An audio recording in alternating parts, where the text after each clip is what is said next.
Абай Құнанбайұлы. Жасымда ғылым бар деп ескермедім. Пайдасын көре тұра тексермедім. Ер жеткен соң түспеді уысыма, қолымды мезгілінен кеш жермедім.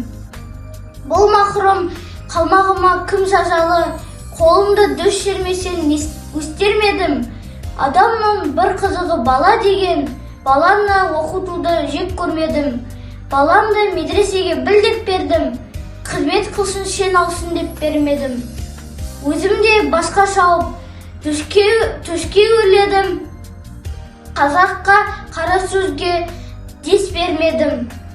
Еңбегімді білерлік еш адам жоқ, түбінде тыныш жүргенді теріс көрмедім.